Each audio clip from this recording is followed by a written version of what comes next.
Proverbs 24:1 says, "Be not thou envious against evil men, neither desire to be with them." We've already discussed the first phrase of this proverb, "Be not thou envious against evil men," and that dealt more with the heart. It's a matter of attitude and having our heart pointed in the right direction and not allowing our heart to fall into the trap of envy.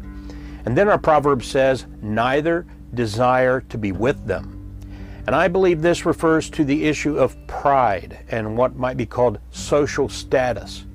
It refers to the physical location, but also our place in society, so to speak.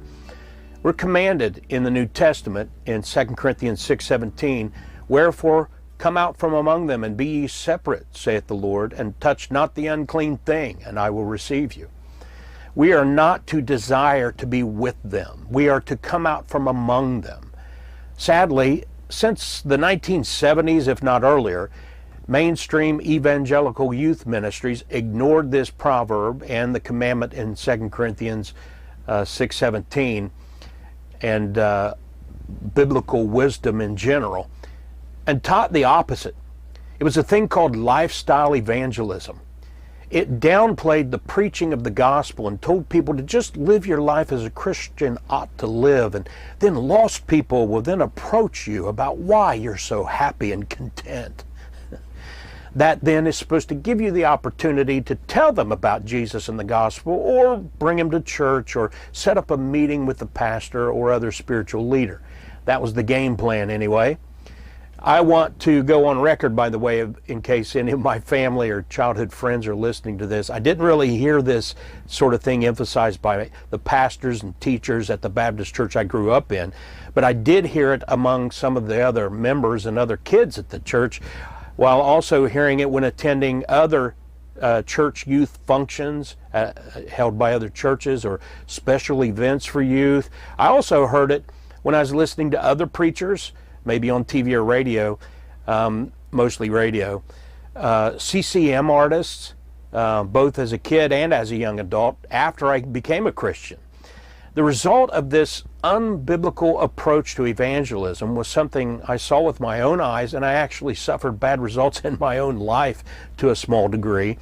Kids were told, "Hey, Jesus hung out with sinners, and so should we." So kids went to the parties. They hung out with the lost crowd.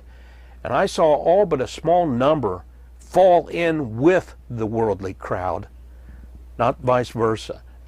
It was the Christian kids who then got into the drinking and profanity, and some got into drugs. Many fell into sexual activity and all that stuff that comes with it. They were actually led into the sin of envying the lost kids and desiring to be with them by other Christians. Think of that. As I said, it stunted my early Christian walk to some extent until I realized how ridiculously dumb this whole lifestyle evangelism thing was and is. And I got back to biblical evangelism instead. Separate yourselves from unrepentant sinners except to minister to them. That doesn't mean you party with them or hang out with them.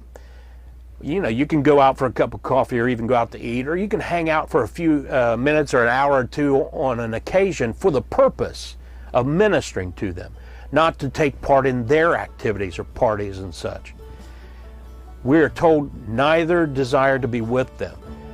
John Wesley said this, quote, "The underlying principle is that in a moral universe, it is impossible for God to fully bless and use His children who are in compromise or complicity with evil. The unequal yoke is anything which unites a child of God and an unbeliever in a common purpose." We do desire them to be with us by repenting toward God with faith toward the Lord Jesus Christ, and then joining themselves with us at our local churches, and then with friendships and biblical fellowship.